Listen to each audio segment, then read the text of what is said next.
अब हम देखते हैं कि हाउ वेब वर्क्स, कि वेब किस तरह से काम करता है। कोई भी वेबसाइट आप यूज़ करते हैं तो वो काम किस तरह से करती है। अब हम इस चीज़ को देखेंगे। तो सबसे पहले हम एग्जांपल लेते हैं कि अगर आपने यूट्यूब की वेबसाइट पर जाना है तो आप वहाँ पर youtube.com लिखते हैं। आप जस्ट youtube.com लिखते हैं, लेकिन उससे पहले ऑटोमेटिकली http://www.youtube.com, ये पूरा एक एड्रेस, कंप्लीट एड्रेस youtube.com का ये है। आप तो सिर्फ youtube.com लिखते हैं, लेकिन अब आप एंटर करते हैं तो ये पूरा एड्रेस आपके जो है एड्रेस बार में टाइप हो जाता है। तो इसको हम कहते हैं यूनिफॉर्म रिसोर्स लोकेशन, यूआरएल। इसको हम यूआरएल बोलते हैं, इसको यूनिफॉर्म रिसोर्स लोकेशन बोलते हैं।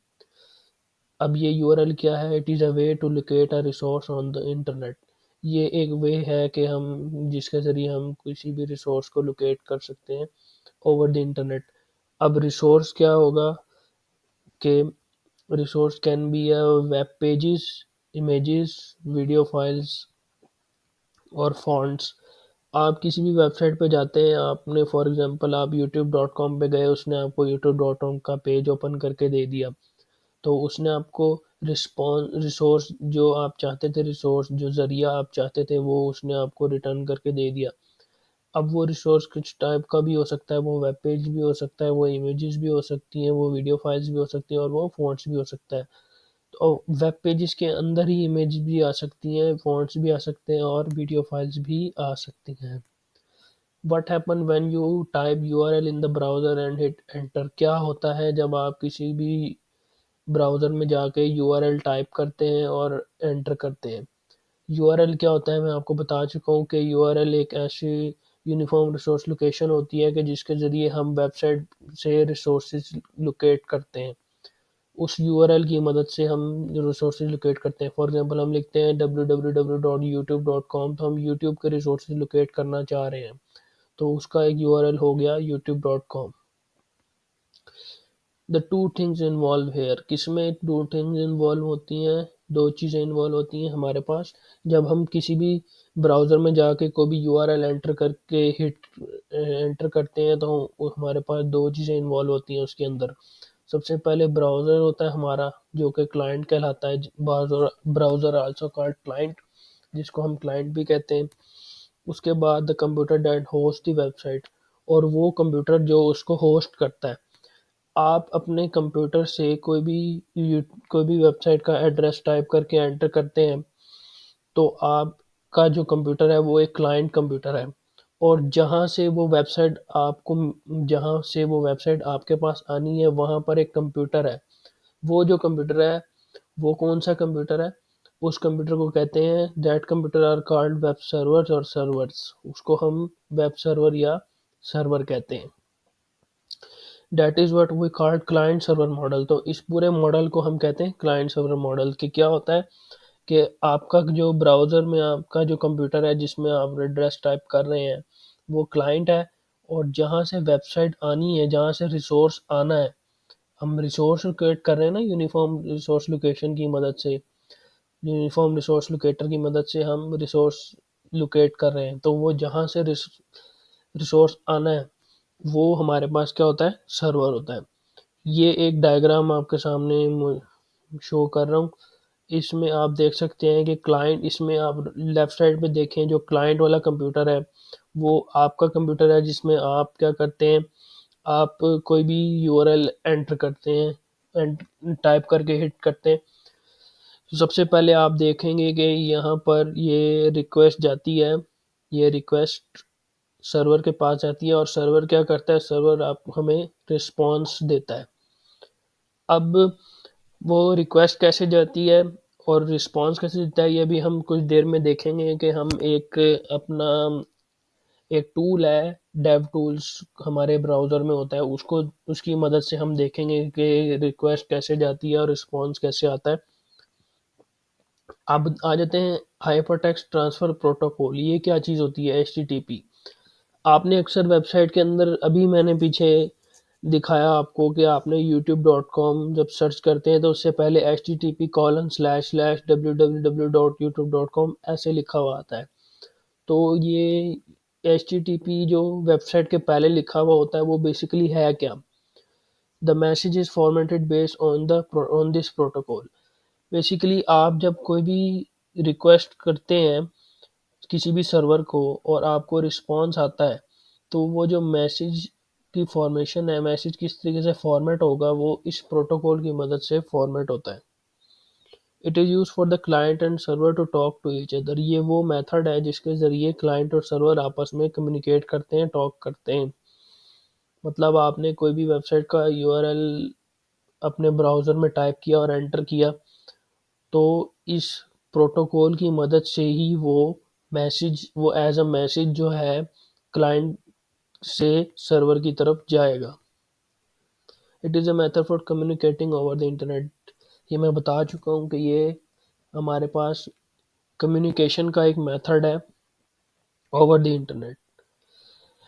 अब आ जाते हैं HTTPS क्या चीज़ है। HTTP के आपने अक्सर जगहों पे HTTP के अलावा HTTPS भी देखा होगा। HTTPS hypertext transfer protocol plus encryption है। Message exchange between the client and the server are encrypted.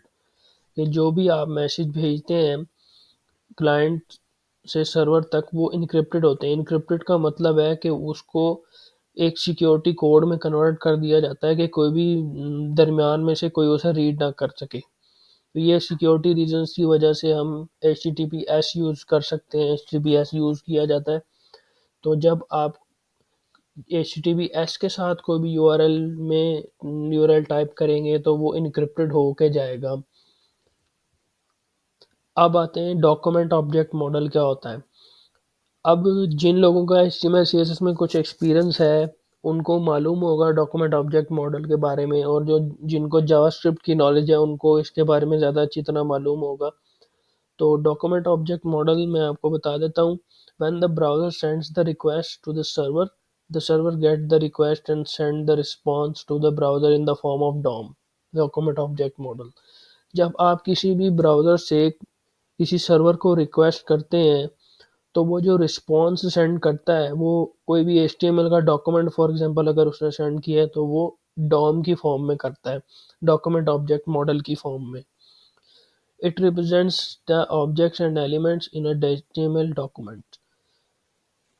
ये क्या करता है, HTML डॉक्यूमेंट्स ऑब्जेक्ट्स और एलिमेंट्स को शो करता है, रिप्रेजेंट करता है। फॉर एग्जांपल आपके पास एक हेडिंग लिखी हुई है, एक पैराग्राफ लिखा हुआ है, तो उसको एक ट्री लाइक स्ट्रक्चर में रिटर्न करता है हमारे पास। अब हम क्या करते हैं, हम जाते हैं अपने ब्राउज़र में और उसके एक टूल को यूज़ करते हुए देखेंगे कि किस तरीके से हमारे पास रिक्वेस्ट आती है और रिक्वेस्ट जाती है और रिस्पॉन्स किस तरीके से हमारे पास आता है। चलते हैं अपने ब्राउज़र में, यहाँ पर मैं टाइप करूँगा google.com।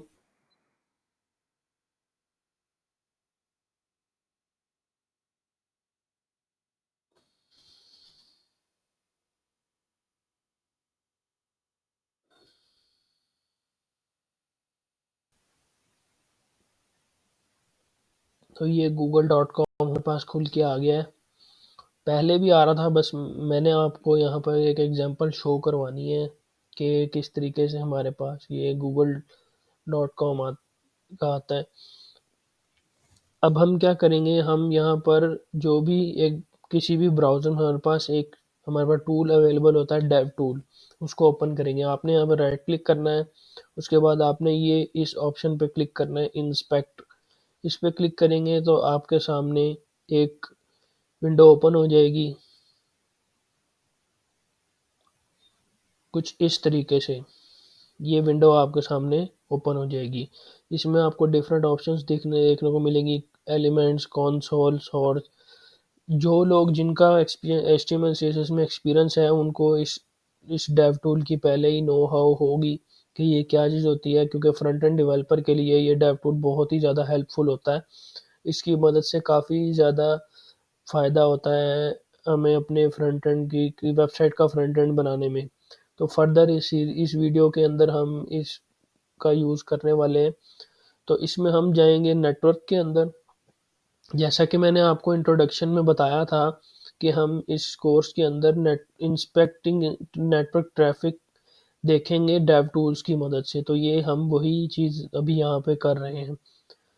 अब मैं पेज को रिफ्रेश करूँगा और आप देखेंगे कि यहाँ पर हमारे पास डिफरेंट किस्म की रिक्वेस्ट जो हैं वो आ जाएंगी। आप देख सकते हैं कि हमारे पास यहाँ पर ये देखें www.google.com ये रिक्वेस्ट है। अभी ये रिक्वेस्ट क्यू में चल रही हैं हमारे पास 37 टोटल रिक्वेस्ट हैं इसकी। ये आपकी इंटरनेट की स्पीड के ऊपर डिपेंड करता है कि वो कितना जो है उसको जल्दी रिस्पॉन्स देता है। तो ये अब ये बता रहा है, यहाँ पर आप देख सकते हैं यहाँ पर कि जहाँ पर मेरा कर्सर है, पॉइंटर जहाँ पर मेरा मौजूद है, वहाँ पर देखिए कि कितने डेटा ट्रांसफ़र हो चुका है ओवर द इंटरनेट और रिसोर्सेज कितने एमबी आ चुका है। तो ये आपको मैंने शो करके दिखाना था, ये मैंने आपको शो करवाना था, सॉरी, ये मैंने आपको शो करवाना था कि किस तरीके से हमारे पास नेटवर्क टैब में ट्रैफिक आ रही होती है। हम किस तरीके से देख सकते हैं कि हमारे कितने रिक्वेस्ट हैं, कितने जो है रिसोर्सेज उसके हैं और कितना डाटा जो है वो ट्रांसफ़र हुआ है। तो ये हमारे पास सारा तरीका था कि किस तरीके से हमारा जो वेब है वो काम करता है।